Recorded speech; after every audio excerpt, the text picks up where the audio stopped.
Hi my dear students, मैं आपका Ravi sir और हम आपका अपने इस यूट्यूब चैनल पर स्वागत किया करते हैं। तो देखिए, हमने जो अभी तक 12th की बायोलॉजी बच्चों को पढ़ा दिया है।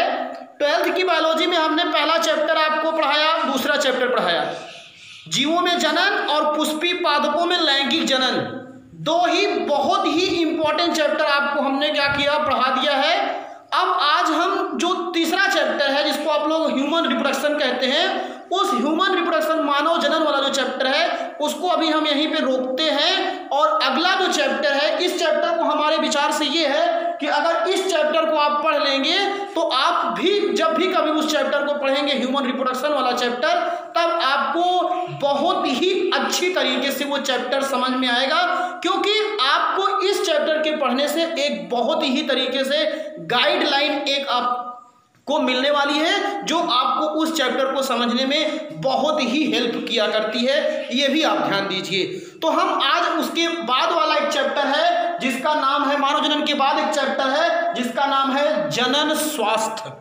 बहुत बहुत इंपॉर्टेंट चैप्टर, खास तौर से जिस स्थान पर, जिस स्टेज पर आप सभी लोग अभी उपस्थित हैं, प्रेजेंट हैं, आपको उस अवस्था पर जान लीजिए इस चैप्टर को पढ़ना। मैं तो ये समझता हूं कि बायोलॉजी वाले स्टूडेंट के ही लिए नहीं, ये हर प्रकार के स्टूडेंट्स के, जो भी स्टूडेंट्स हैं, अगर वो 12th नियर अबाउट हैं तो उन सभी स्टूडेंट्स को इस चैप्टर को बहुत अच्छी तरीके से पढ़ना चाहिए, समझना चाहिए, ताकि उनको जो विभिन्न प्रकार की समस्याएं होती हैं उन समस्याओं का क्या हो सके, उनके निराकरण हो सके, वो स्वयं उन प्रकार की समस्याओं को जानते रहें। तो ये चैप्टर है जनन एवं स्वास्थ्य, रिप्रोडक्टिव हेल्थ इस चैप्टर का नाम है। और इसका आज हम आपको पहला लेक्चर क्या करने जा रहे हैं, बताने जा रहे हैं। तो बच्चों, सबसे पहली चीज हम आज आपको बता रहे हैं कि इस चैप्टर के अंतर्गत आपको पढ़ना क्या क्या है।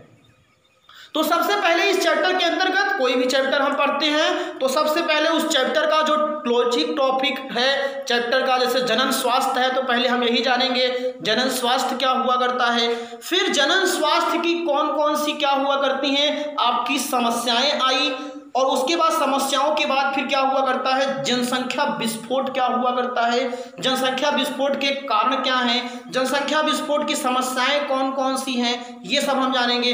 और फिर उसके बाद फैमिली प्लानिंग क्या हुआ करती है, परिवार नियोजन क्या हुआ करता है, ये जान लीजिए। और फिर यौन संचारित रोग क्या हुआ करते हैं, एसटीडी, सेक्सुअल ट्रांसमिटेड डिजीज जिसको कहा किया करते हैं, जिसमें सिफिलिस पढ़ते हैं, गोनोरिया पढ़ा किया करते हैं, तो एड्स है आपका, जान लीजिए। मतलब कि ऐसी डिजीज जो एक व्यक्ति से दूसरे व्यक्ति में वो सेक्सुअल ट्रांसमिशन के कारण फैलती हैं, तो उसको हम लोग यौन संचारित रोग कहा करते हैं। तो उस यौन संचारित रोग के बारे में भी आपको हम पढ़ाएंगे, जिसके कारण आपको विभिन्न प्रकार की जो समस्याएं हैं उसके बारे में भी बताएंगे। और फिर यौन संचारित रोग कौन से होते हैं, उनसे कैसे बचा जाता है। और फिर फैमिली प्लानिंग क्या होती है, परिवार नियोजन क्या होता है, परिवार नियोजन की कौन कौन सी विधियां हुआ करती हैं, आपको वो सारी चीजें क्या की जाएंगी, इसमें बताई जाएंगी। फिर एक आपको और पढ़ाया जाएगा गर्भ समापन की विधियां, जिसको एमटीपी के नाम से जाना करते हैं, वो भी आपको बताएंगे। तो ये बहुत बहुत इंपॉर्टेंट चैप्टर है जो कि आपके लिए एक हेल्पफुल, जान लीजिए, चैप्टर होगा। तो इस चैप्टर की हम शुरुआत करें। भैया तो इंट्रोडक्टरी पार्ट है ही, तो इंट्रोडक्टरी पार्ट सभी बच्चों को देखना सबसे मस्ट एप्लीकेबल होता है, ये भी आप जानते हो।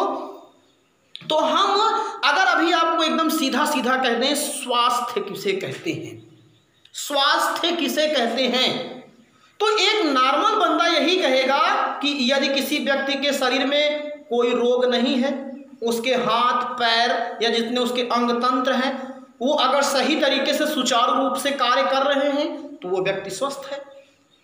आंख से उसे दिखाई दे रहा है, इसका मतलब उसकी आंखें स्वस्थ हैं। कान से सुनाई दे रहा है, इसका मतलब व्यक्ति आपका स्वस्थ है कान से। आपकी सही तरीके से डाइजेस्टिव सिस्टम चल रहा है, इसका मतलब आप स्वस्थ हैं।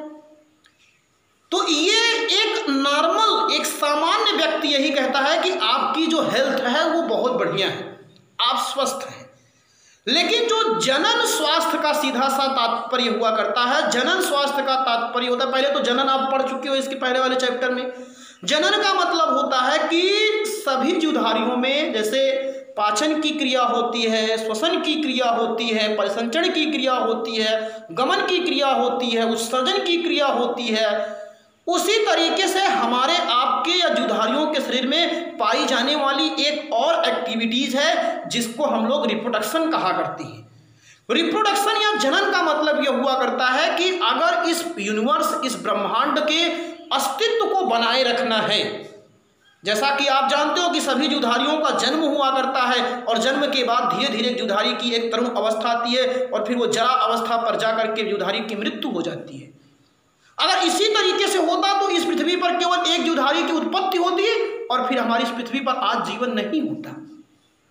तो इस पृथ्वी पर सभी जुधारियों का अस्तित्व बना रहे, उनका जीवन यहाँ पे बना रहे, बरकरार रहे, इसीलिए सभी जुधारियों में क्या होता है, एक बहुत ही कहने का मतलब एक्टिविटीज होती है जिसको हम रिप्रोडक्शन कहते हैं। रिप्रोडक्शन का सीधा सा मतलब होता है अपने समान नई संतति कोशिका का निर्माण करना। मतलब जुधारियों के जीवन की एक ऐसी अवस्था आती है कि जब जुधारी क्या किया करता है, अपनी ही समान नई संतति कोशिका को इस पृथ्वी पर जन्म दिया करता है और फिर उसका वंश इस पृथ्वी पर चलता रहता है। यही है जनन, जान लीजिए। तो जनन स्वास्थ्य भी है और इसमें क्या है, जनन भी है। ये चीज सबसे बड़ी समझिएगा। तो जनन स्वास्थ्य को अगर कोई सामान्य भाषा में कह दे तो एकदम सीधा सीधा अगर आपसे कह दे, कोई कहे कि रिप्रोडक्टिव हेल्थ क्या है, तो जनन स्वास्थ्य को सब लोग एकदम सीधा सीधा यही कहते हैं कि अगर व्यक्ति के जो जनन अंग हैं, भाई जो जनन की क्रिया में सहायक अंग होंगे उसको जनन अंग कहेंगे, जो श्वसन की क्रिया में सहायक अंग होंगे उनको श्वसन अंग कहेंगे। तो यदि व्यक्ति के सभी रिप्रोडक्टिव ऑर्गन सामान्य रूप से कार्य कर रहे होते हैं तो उसी को जनन स्वास्थ्य कहते हैं। मतलब वो अब जब व्यक्ति जब चाहता है तो अपनी समान नई संतति कोशिका का निर्माण कर ले, वही उसका मतलब वो हेल्थ है, रिप्रोडक्टिव हेल्थ हुआ करती है सामान्य भाषा में। सामान्य भाषा में रिप्रोडक्टिव हेल्थ का सीधा सा मतलब है कि उसके जनन अंग सही तरीके से कार्य कर रहे हैं और वह व्यक्ति अपने समान नई संतति कोशिका का क्या कर रहा है, निर्माण करने में सक्षम है, तो उसी को रिप्रोडक्टिव हेल्थ कहते हैं। ये नॉर्मली इसकी डिफिनेशन है, जान लीजिए।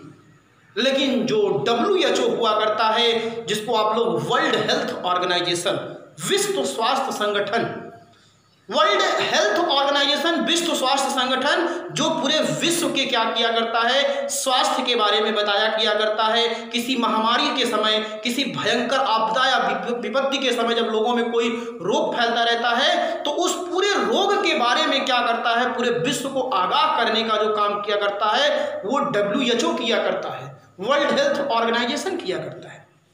और उसकी एक पूरी संस्था है वो जो पूरे विश्व के स्वास्थ्य के बारे में सोचता है। तो WHO ने जो कहा बताया, WHO ने इस परिभाषा को रिप्रोडक्टिव हेल्थ की परिभाषा नहीं बताया कि अगर व्यक्ति के सभी रिप्रोडक्टिव ऑर्गन सही तरीके से कार्य कर रहे हैं और वो सही संतति कोशिका का निर्माण करने में सक्षम है तो उसको व्यक्ति को जनन स्वास्थ्य नहीं कहा गया है। रिप्रोडक्टिव हेल्थ के बारे में उसको नहीं बताया गया है। इस चीज को समझने का प्रयास कीजिएगा। यहाँ पे बहुत बहुत इंपॉर्टेंट टॉपिक आपको आज हम बताने जा रहे हैं। एकदम यहाँ से आपके हम दिमाग में एकदम जो इस युवा अवस्था में जो विभिन्न प्रकार की जो बच्चों की नकारात्मक सोच होती है उस चीज को इस चैप्टर के द्वारा क्या किया जाता है, एकदम दिमाग से उनके निकाल दिया जाता है। ये चीज आप दिमाग में रख लीजिएगा। तो हम बताने जा रहे हैं, ध्यान दीजिएगा, जनन स्वास्थ्य पहली definition according to lesson, chapter के अनुसार पहली डिफिनेशन आपको बताने जा रहे हैं। सामान्य रूप से जनन स्वास्थ्य का शाब्दिक अर्थ सामान्य कार्य करने वाले स्वस्थ जननांग होता है। एकदम सीधा सीधा एक नॉर्मल व्यक्ति के जैसे रिप्रोडक्टिव ऑर्गन कार्य करते हैं उसी से ही केवल जनन स्वास्थ्य का शाब्दिक अर्थ है। सामान्य रूप से कार्य करने वाले मतलब उसमें लैंगिक कोशिका का निर्माण होगा, स्पर्म बनता है, एक्सेल बनती है और फिर उसके बाद नई संतति कोशिका का निर्माण हो जाता है, वही क्या है, जनन स्वास्थ्य है। ये एकदम सामान्य इसकी नॉर्मल परिभाषा है, जान लीजिए। लेकिन आप देखिए, किंतु विश्व स्वास्थ्य संगठन वर्ल्ड हेल्थ ऑर्गेनाइजेशन, बहुत बहुत इंपॉर्टेंट टॉपिक, किंतु विश्व स्वास्थ्य संगठन वर्ल्ड हेल्थ ऑर्गेनाइजेशन जिसको WHO भी कहा किया करते हैं, WHO के अनुसार क्या परिभाषा है, WHO के अनुसार जो आपको इसकी डिफिनेशन बताई गई है, बहुत इंपॉर्टेंट डिफिनेशन है। उसने क्या कहा हुआ है इस चीज को आप समझिएगा। हम एक एक टॉपिक का एक्सप्लेनेशन यहां करके आपको दिखाएंगे और वो एक एक टॉपिक है, ध्यान दीजिएगा। जनन स्वास्थ्य का तात्पर्य, समझिए मेरी बात को, शारीरिक फिजिकल रूप से, मेरी बात समझिए, आपके जनन अंग रिप्रोडक्टिव ऑर्गन जो है वो अगर सही तरीके से कार्य कर रहे हैं, पहली चीज बताया उसने। और दूसरी चीज भावनात्मक, आपके जो इमोशन हुआ करते हैं, जो आपके विचार हुआ करते हैं, और व्यवहार, आप लोगों का कैसा बिहेवियर है, अपने घर में कैसा बिहेवियर है, उसके बाद परिवार में आपका कैसा बिहेवियर है, फिर समाज में कैसा बिहेवियर है, ये चीज आप ध्यान दीजिए। और उसके बाद फिर तथा सामाजिक, पूरे दुनिया में आपको किस तरीके से, पूरे समाज में किस तरीके से आपको किस रूप से देखा जाता है, सामाजिक स्वास्थ्य से होता है। एकदम सीधी सीधी अगर डिफिनेशन आपको बता दें तो जनन स्वास्थ्य की जो WHO ने डिफिनेशन बताया कि अगर कोई व्यक्ति शारीरिक रूप से, सामाजिक रूप से, मानसिक रूप से, व्यवहारिक रूप से अगर वह स्वस्थ होता है तो वही व्यक्ति क्या कहलाता है, उसका जनन स्वास्थ्य कहलाता है।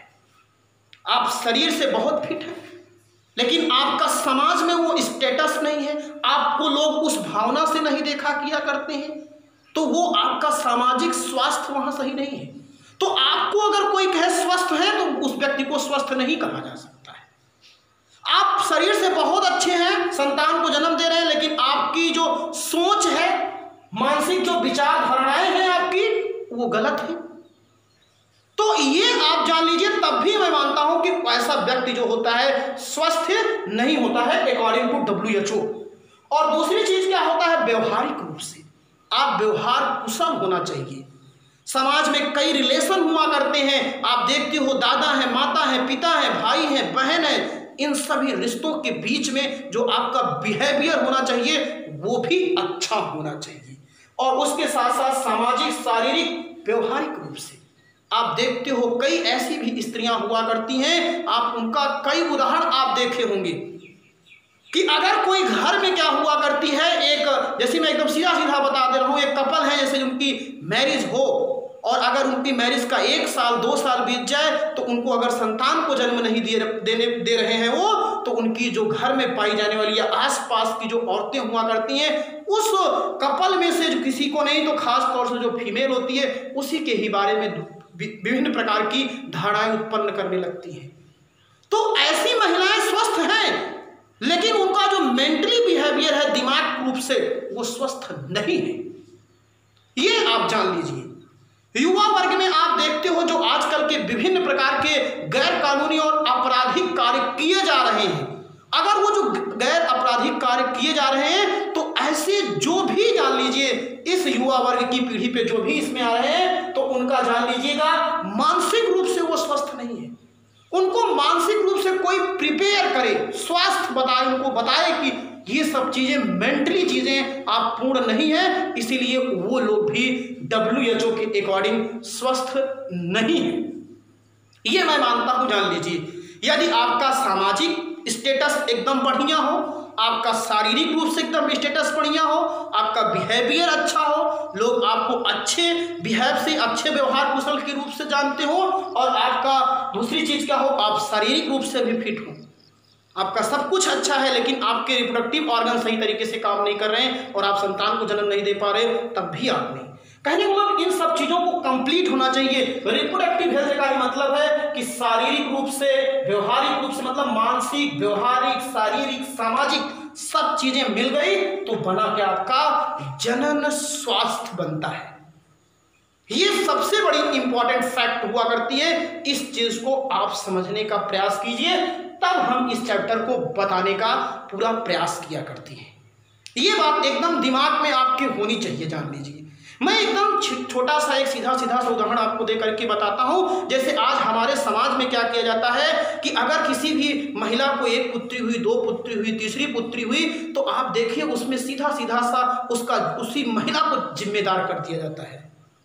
जबकि अगर वैज्ञानिक रूप से देखा जाए तो समाज में पुत्र और पुत्रियों को जन्म देने का जिम्मेदार पिता हुआ करता है, जिसके कारण ही आज हमारे इस पूरे समाज में पिता को प्रधान किया गया है। पिता को क्या किया, पिता से ही वंश चला किया करता है।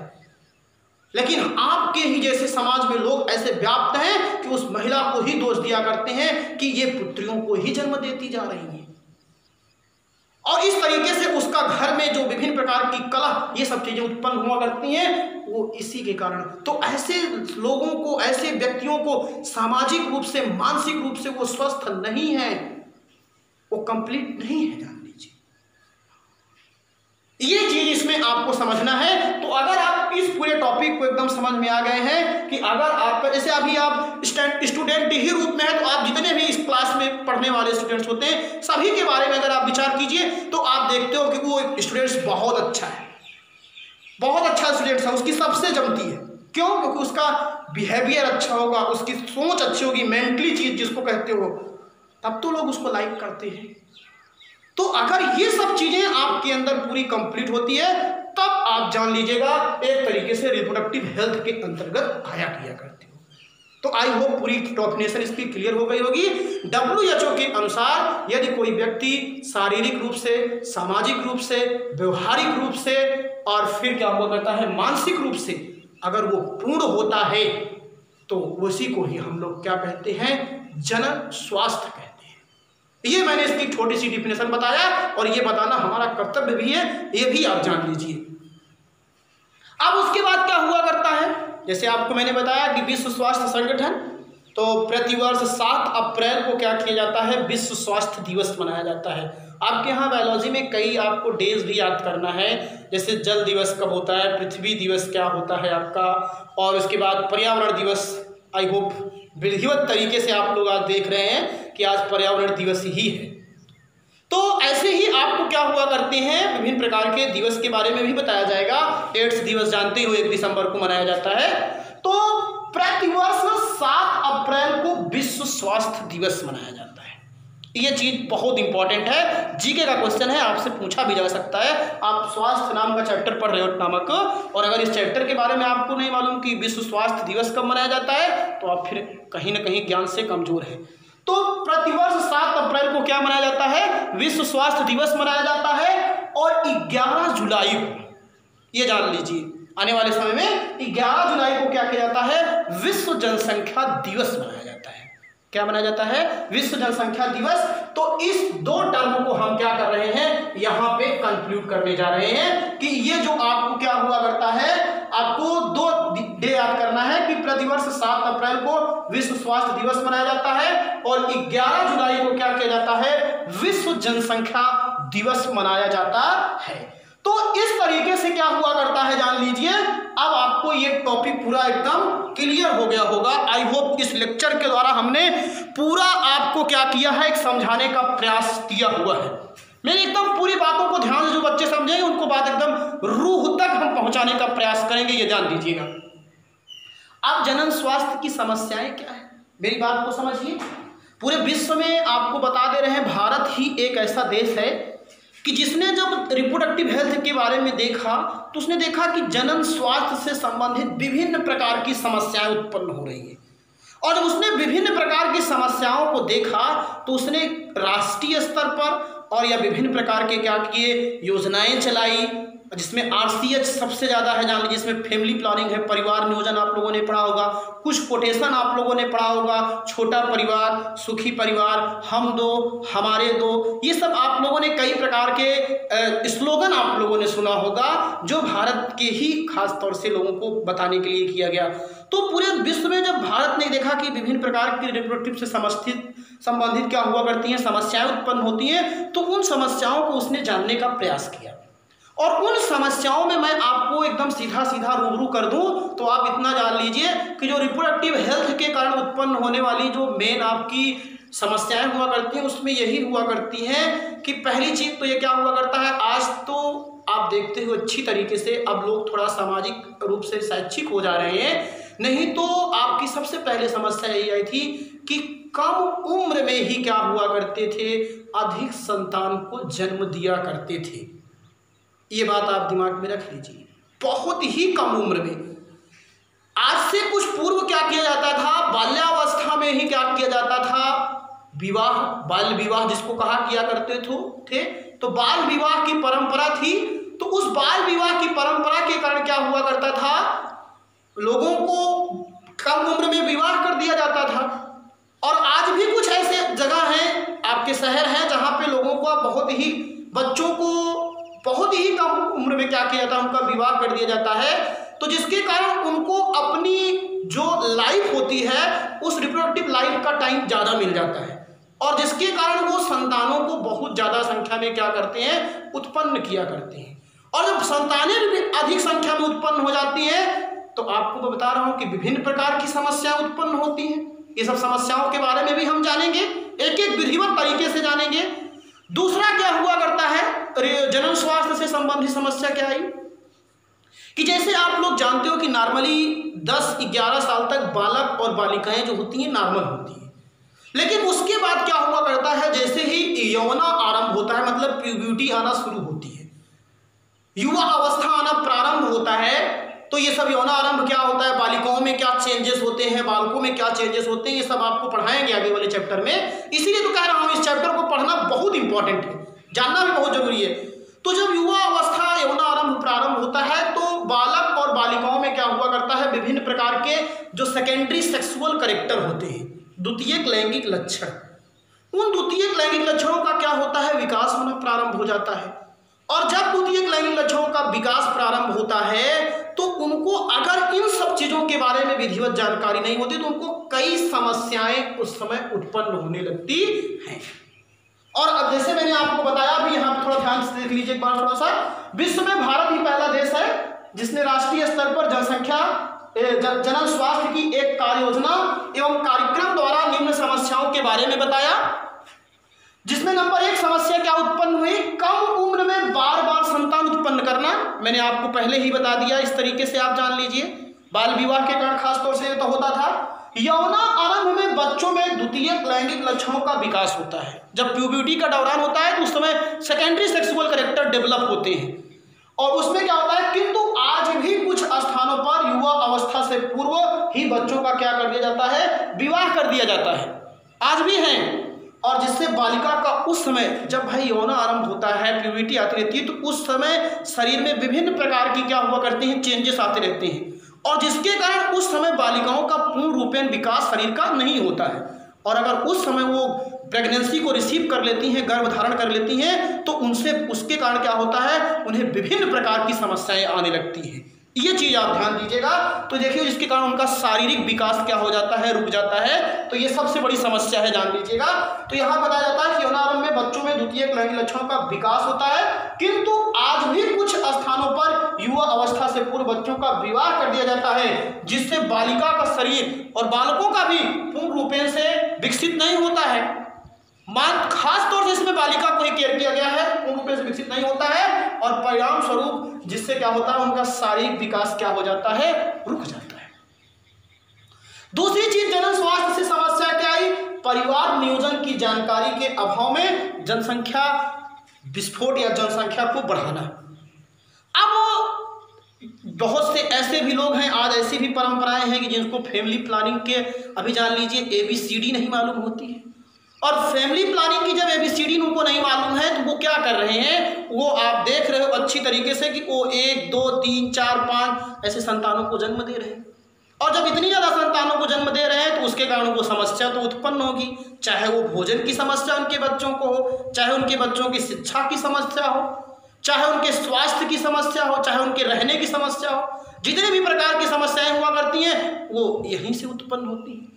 तो एक फैमिली प्लानिंग भी होनी चाहिए। फैमिली प्लानिंग का मतलब होता है कि एक नियमित योजना के साथ ही परिवार में बच्चों की संख्या को सीमित करना ही फैमिली प्लानिंग होती है। पूरा हम आगे आपको डिटेल पूरा पढ़ाएंगे फैमिली प्लानिंग क्या हुआ करती है, जिसके कारण आपको ये बताया जाता है कि बच्चों के बीच में कितने का अंतराल रखना चाहिए।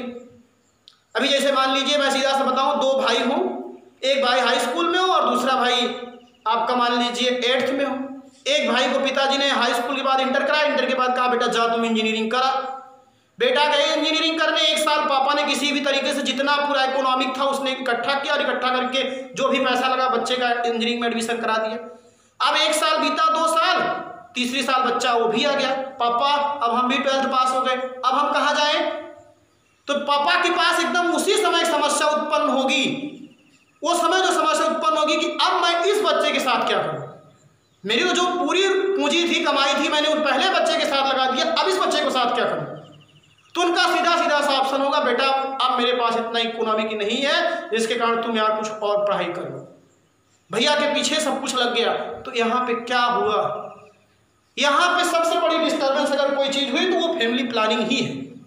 अगर बच्चों के बीच में सही तरीके से गैप होता, अंतराल होता, तो उसी बच्चे को 2-3 साल के बाद वो पिताजी की फिर आर्थिक स्थिति सही हो जाती और वो सही तरीके से उस बच्चे को भी एजुकेशन दे सकते थे। ये चीज सबसे बड़ी चीज होती है जनन स्वास्थ्य के या परिवार नियोजन के अभाव में। इन सब चीजों के बारे में जानना जान लीजिए। इसके बाद जैसे मैंने बताया कि परिवार नियोजन की जानकारी के अभाव में जनसंख्या को क्या करना, बढ़ाना। और फिर अगला जो सबसे बड़ी चीज है कि जो जनन स्वास्थ्य के कारण उत्पन्न समस्या है वो हुआ करती है जब लोगों को इन सभी चीजों की जानकारी नहीं होती है और लोग थोड़ा शिक्षित कम होते हैं। इसीलिए कहा करते हैं कि शिक्षा का हमारे जीवन में आज बहुत ही बड़ा महत्व है। ऐसा नहीं कि हम पढ़ लिख करके शैक्षिक हो जाएं अगर तो जॉब पा जाते हैं तभी हमारी एजुकेशन बहुत जरूरी है, नहीं। शिक्षा का मतलब हमारे बहुत ही पहलुओं से होता है, जान लीजिएगा। जैसे कहा भी गया, शिक्षा के बिना मनुष्य जान लीजिए पशु के समान हुआ करता है। उनमें आपको और आप में फिर कोई फर्क नहीं है अगर आप एजुकेटेड नहीं है, पढ़े लिखे लोग नहीं हैं, तो ये चीज ध्यान दीजिएगा। तो शिक्षा के अभाव में जो विभिन्न प्रकार के यौन संचारित रोग हैं, मतलब ऐसे रोग जो एक व्यक्ति से दूसरे व्यक्ति में संपर्क से फैलते हैं, जैसे एड्स। आज आप देखिए कि एड्स एक बहुत ही भयंकर बीमारी के रूप में पूरे विश्व में फैल रही है। उसका कोई बड़ा कोई कारण नहीं है। अगर उसका बड़ा कोई कारण है तो लोगों को इन सभी रोगों के बारे में सही जानकारी नहीं है, और सभी रोग हैं उन सब के बारे में सही तरीके से जानकारी नहीं है। तो ये सब रोग क्या हुआ करते हैं, जनन स्वास्थ्य की समस्याएं हैं। इसको दूर कीजिए, और दूर करने के लिए ही आपको ये जो जनन स्वास्थ्य की समस्या है ये बताया जा रहा है। अगला होता है गर्भधारण के पश्चात। आजकल लोगों को यही नहीं मालूम है कि प्रेगनेंसी कब रिसीव की जाती है, और अगर प्रेगनेंसी रिसीव हो जाती है तो उसके बाद क्या क्या हमको डाइट लेना चाहिए, ये जान लीजिए। और ये सब चीजें तभी होती हैं जब बहुत ही कम उम्र में, और ये जान लीजिए इन सब चीजों को आपको जानकारी नहीं है। तो अगर ये जान लीजिएगा गर्भधारण के पश्चात पोषण एवं उचित देखभाल के अभाव में, आप उस समय युवा अवस्था में रहते, आप जानते ही नहीं वो सब चीजें, और उस समय अगर क्या हुआ करता है, गर्भधारण हो जाता है, तो उसके पश्चात क्या होता है, बहुत आज केसेस आप देखते हो कि जिसमें माता की भी और शिशु की भी क्या हो जाए किया करती है, मृत्यु हो जाती है। और ये सब चीजें जब आज नहीं, 1951 की मैं बात बता रहा हूं, जब प्रथम पंचवर्षीय योजना का आरंभ हुआ तो उसी समय से ही हमारे देश में फिर क्या किया गया, इस समस्या को देखते हुए विभिन्न प्रकार की परिवार नियोजन और ये आपकी माता और शिशु कल्याण योजना के अंतर्गत एक RCH है, उसके तहत एक कार्यक्रम बनाया गया, एक योजना बनाया गया, जिसके कारण फिर इस समस्याओं पर क्या किया गया, निराकरण किया गया। तो आई होप आज का पूरा ये सेशन आपको विधिवत तरीके से समझ में आया होगा। पहले जनन स्वास्थ्य आपको मैंने बताया, फिर जनन स्वास्थ्य से संबंधित समस्याएं बताया।